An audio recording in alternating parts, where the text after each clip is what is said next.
The letter that arrived too late. October 3rd, 2003, Eugene, Oregon. Walter Hargrove was a man of habits. Every morning, precisely at 7:15 a.m., he poured 2 fingers of black coffee into a chip ceramic mug, the one with the faded Marine Corps emblem, and stood at his kitchen window, watching the fog roll over the hills. His house sat on the edge of the Willamette National Forest.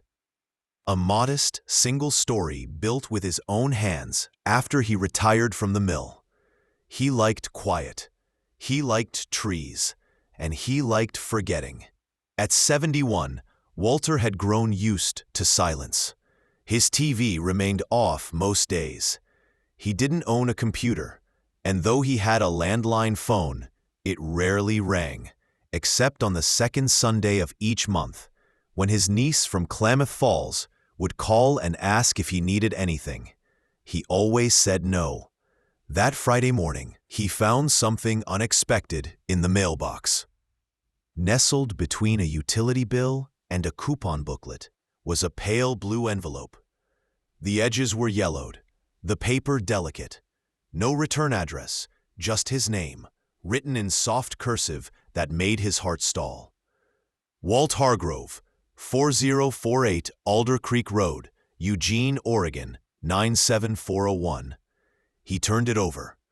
The postmark read, July 16th, 1968, Raleigh, North Carolina. His hands trembled. It couldn't be. It just couldn't. He stood on the gravel drive, the cold biting through his flannel sleeves, staring at a letter that had taken 35 years to reach him. For a full minute, he couldn't move. Then he walked inside, set the envelope on the kitchen table, and sat down like a man preparing for bad news.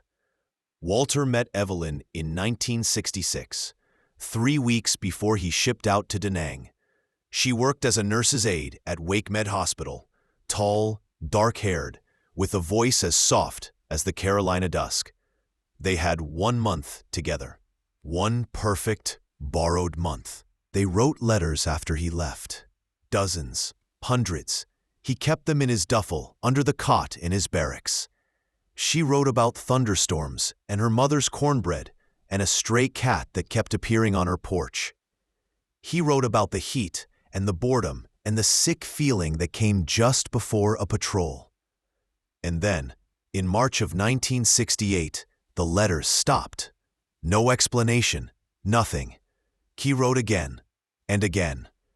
Then one day, his final letter was returned unopened. Recipient moved. No forwarding address. He never heard from her again. He didn't ask questions. He couldn't. The war changed everything. When he came home in 1970, Evelyn was a ghost he carried, not a person he searched for. He had nightmares, then drinking, then years of bitterness. Eventually, he let it all settle beneath the surface, like silt in a riverbed. But now, here was her handwriting, 35 years later. He reached for the letter, then pulled his hand back. He didn't open it that day. Instead, he placed it beside his coffee mug and sat there until the sun dipped behind the trees. The next morning, he opened it. July 15th, 1968. Dearest Walt, if you're reading this, I hope you've made it home safely. I haven't heard from you in a few weeks, and I'm hoping it's only the mail being slow again. The writing was slightly smudged in places. The ink had faded. I need to tell you something important. Walter stopped breathing. I've waited as long as I could, but you deserve the truth. I'm pregnant, Walt. It's yours. I didn't plan for this. Neither of us did. But it's real.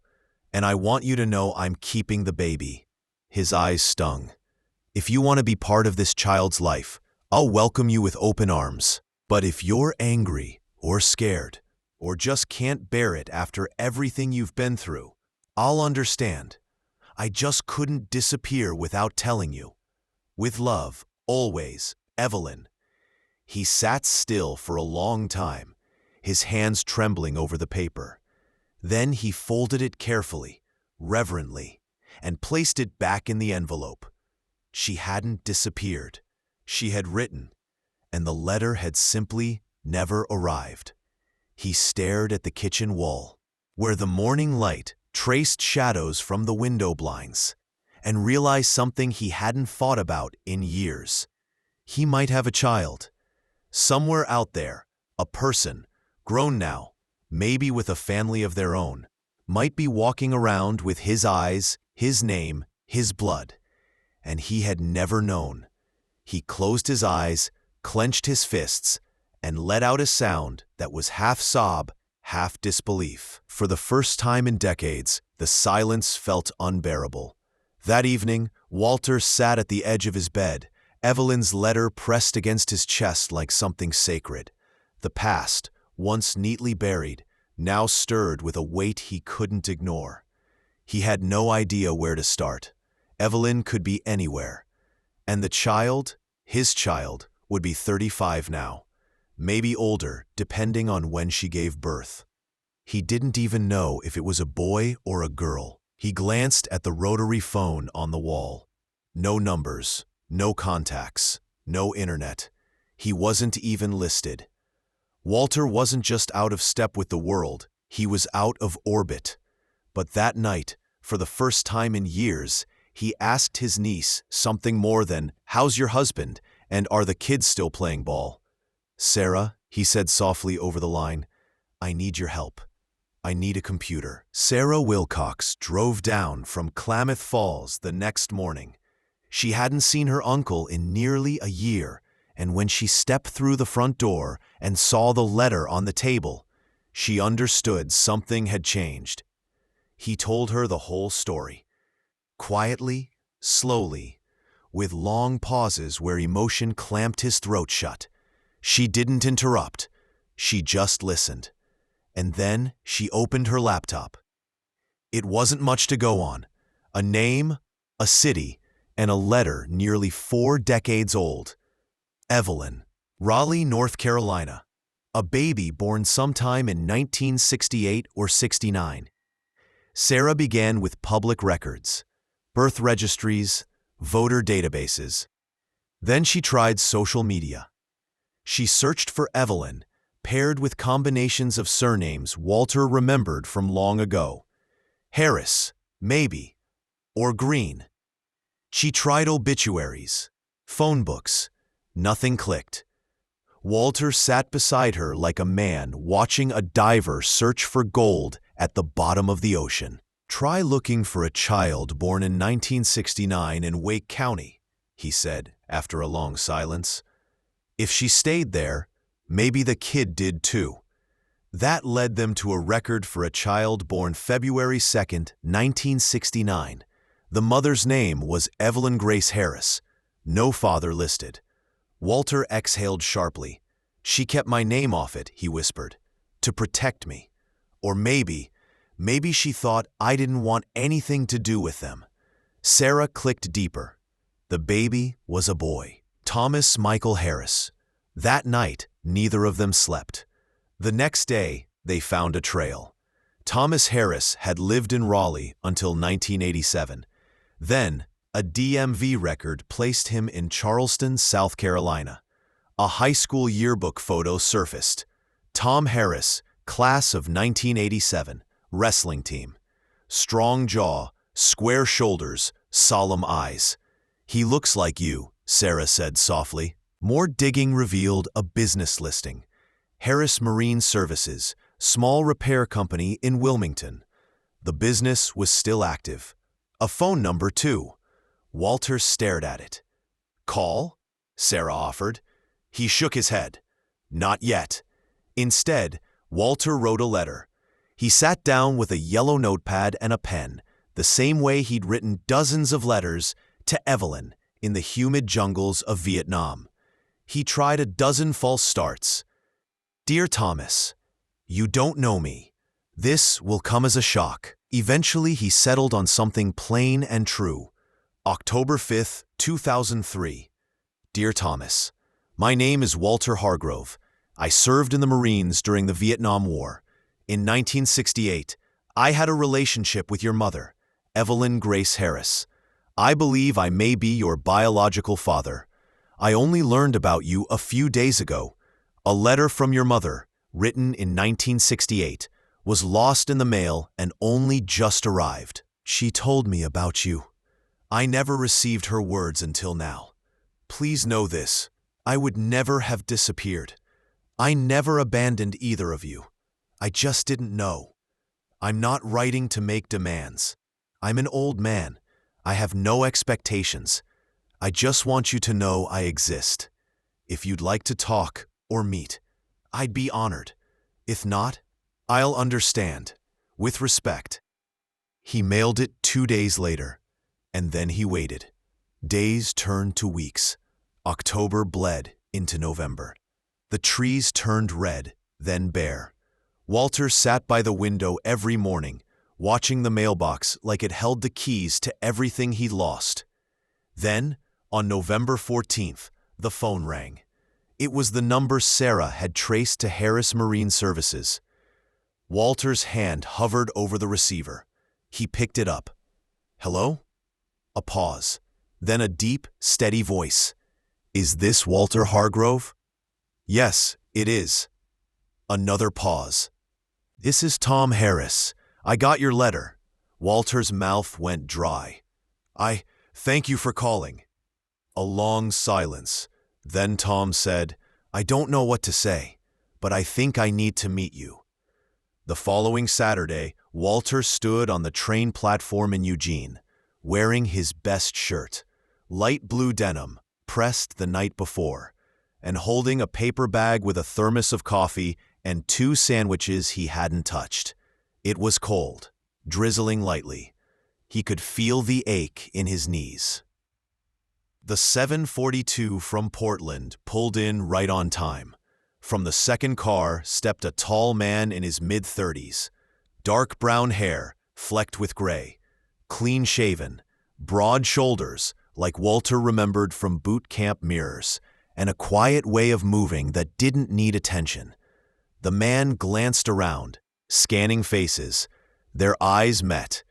Walter raised a hesitant hand. Just a small wave. Tom walked slowly toward him. Not quickly, not emotionally, just cautiously. Up close, the resemblance was stronger.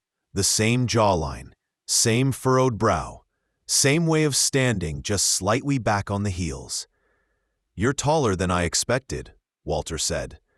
Tom gave a tight, uncertain smile. You're older than I imagined.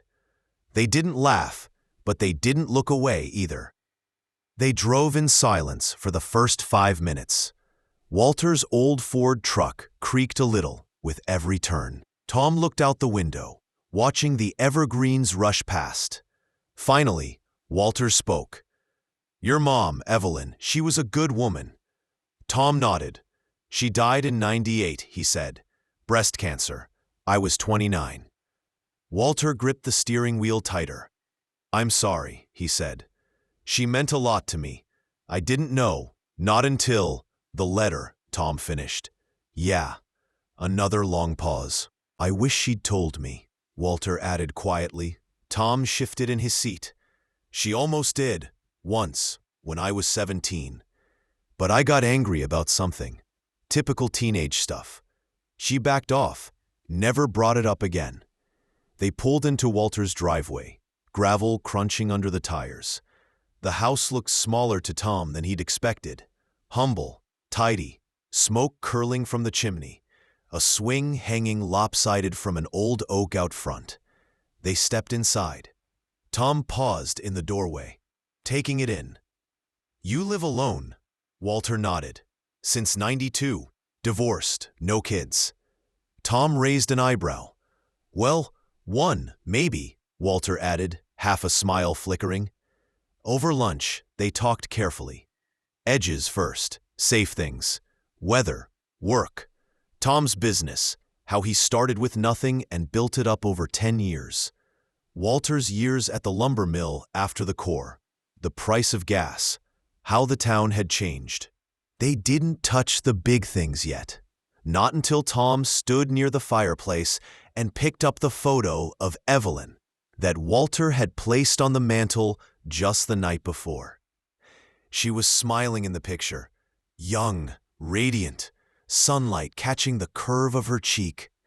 A photo Walter had carried in his rucksack for a year, now framed in cedar. Tom stared at it for a long time.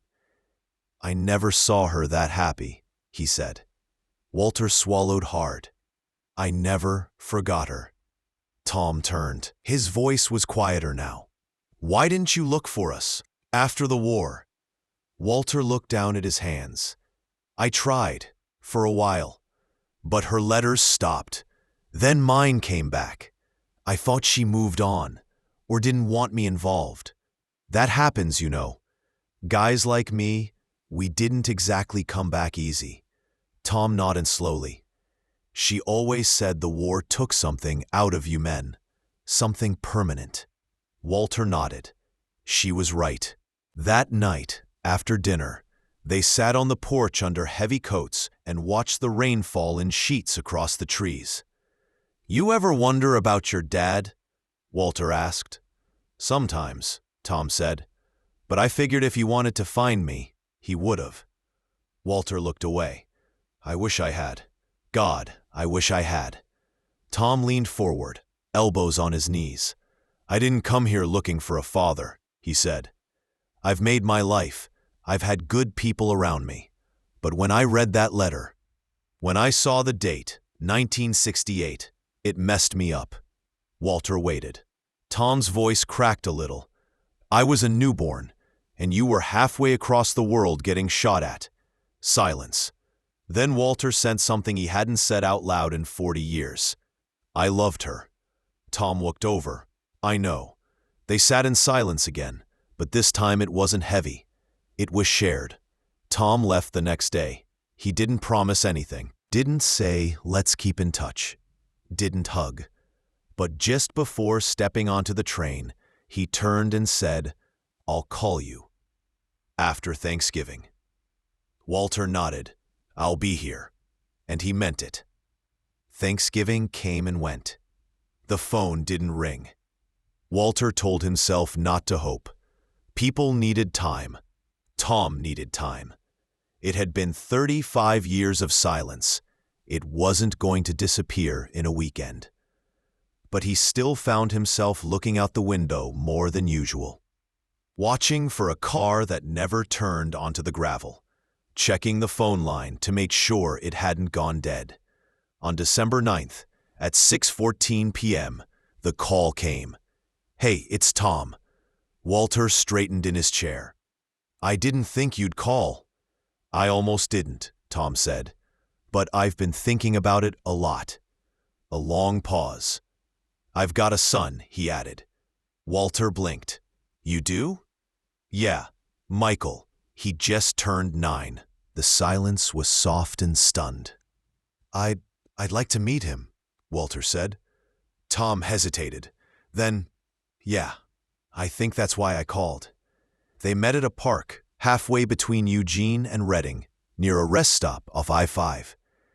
Christmas was 2 weeks away, and the trees were bare, the grass brittle underfoot. Walter stood near the edge of the playground, hands in his coat pockets, trying not to look nervous. Tom's SUV pulled up just after noon. The door opened, and out stepped a young boy in a red windbreaker and Spider-Man hat. He looked up at Walter. Tom approached, placing a hand on the boy's shoulder. "Michael," he said, "this is Walt. He's family." The boy tilted his head. "Like a grandpa?" Walter's throat tightened. Tom nodded. "Yeah, like that." Walter bent down slightly. "Hey, Michael. It's really nice to meet you." Michael shrugged. "Do you like Legos?" Walter smiled. "I built a radio tower out of them once. It fell over in 3 seconds." The boy grinned. "You didn't use the base pieces." "Rookie mistake," Walter replied. They spent an hour walking the trails, kicking pine cones, and talking about school, comic books, and which animals would win in a fight, an eagle or a wolf. Michael was convinced the eagle could blind it and win. Later, they sat at a picnic bench, drinking hot cocoa. Tom brought in a thermos. Tom watched them quietly, his son and his father, talking like people who didn't know they'd missed a lifetime together. Laughing. "You look happy," Walter said. Tom nodded. "I've worked at it." There was a pause.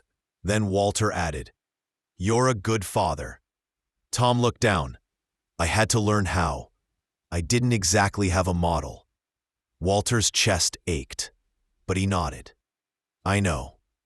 They parted with a handshake. Michael hugged him first. "I'll bring my Legos next time," the boy said. "I'll be ready," Walter replied. Tom didn't say much before leaving, but his grip was firm, and he met Walter's eyes for a moment that said more than words could manage. That winter, they called twice a month, sometimes more. In February, Walter mailed Michael a birthday card and an old pocket knife with a note. "My father gave me this. I'd like you to have it." In March, Tom invited him down to Wilmington. Walter didn't go. His health had started to slip. The long drives were harder, breathing too. He didn't say no, but he didn't say yes either. By April, he was visiting the VA clinic weekly. By May, the oxygen tank arrived. On June 3, 2004, Walter sat on his porch, a blanket across his lap, the blue envelope still on the table beside him. It was creased now, faded, but he read it again. He knew it by heart. That afternoon, he called Tom. "I don't have a lot of time left," he said. Tom didn't hesitate. "We're coming up this weekend." Walter nodded, though Tom couldn't see him. "I'd like that." He paused. "And bring the boy." They arrived on Saturday. Michael ran into the living room first, holding a shoebox full of carefully sorted Lego pieces. Tom came in after, slower. He had a duffel bag and red eyes. That evening, the three of them built a radio tower that actually stood up. Michael clapped.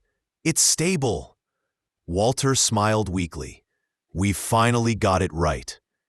Tom didn't look away from his father that night. They stayed through Sunday. On Monday morning, Walter didn't wake up. He passed quietly in his sleep, his hand resting on the edge of the letter that had rewritten the last chapter of his life. The funeral was held on a quiet Thursday morning at the Evergreen Memorial Cemetery just outside Eugene. It rained, gently and persistently, as if the sky understood it wasn't supposed to be loud today. Only a handful of people came: his niece Sarah, a few neighbors from town, and two old men from the mill who hadn't seen Walter in years but still remembered how he used to bring hot coffee in a thermos for the early shift. And then there was Tom. He stood in the front row with his son, a steady hand resting on Michael's shoulder. Neither of them said much. They didn't have to. Walter was buried with military honors. A folded flag was placed in Tom's hands, stiff, ceremonial, and full of a life he never got to fully know. After the last words were spoken and the mourners began to drift away, Tom stayed behind. He knelt at the grave and placed the blue envelope on the fresh mound of earth. It was sealed again. Inside was Evelyn's original letter, and a new one, folded beside it. June 10th, 2004. Dear Evelyn, I found him. Your letter finally made it. He was a good man, quiet, strong, kind in the way old soldiers are kind. No big gestures, but deep rivers under the surface. He never stopped loving you. I could see it in his face every time your name came up. He wanted to know you both, and he did his best with what little time he had. You were right to write him. Even if it took 35 years, even if it came too late, it still mattered. Because of that letter, my son met his grandfather. Because of that letter, I got to look a man in the eye and understand where half of me came from. And because of that letter, an old man didn't have to die wondering. Thank you for giving him back to us, even for a moment. I'll keep his memory alive. I'll tell Michael the stories, and I'll carry his name forward. With love and gratitude. Tom stood slowly, brushing the rain from his coat. He looked down at the simple headstone. Walter Hargrove, 1932 to 2004. He waited. He forgave. He found. Michael reached for his hand. Did he really build a radio tower with Legos? Tom smiled. He sure did. They walked back toward the truck in silence. Before getting in, Tom turned back one last time. The grave sat under a tall cedar, framed by fog and drizzle, quiet and sure. That evening, back home in Wilmington, Tom opened a drawer in his office and placed the Marine Corps mug inside, next to the letter, next to the pocket knife, next to the photo of a young woman in a sunlit field. He stood there for a while, hand resting on the drawer handle. Then he closed it gently. 3 years later, Michael, now 12, stood before his class on Veterans Day. He held a worn photograph in his hand. "This is my grandpa Walt," he said. "I didn't know him very long, but he taught me how to build things and how to say things before it's too late." The room was quiet. Then someone in the back clapped, slowly, respectfully, and the rest followed. Sometimes what's lost isn't truly gone.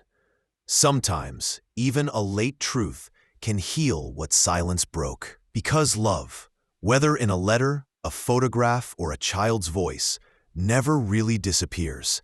It just waits to be found. If this story moved you, consider supporting stories like this.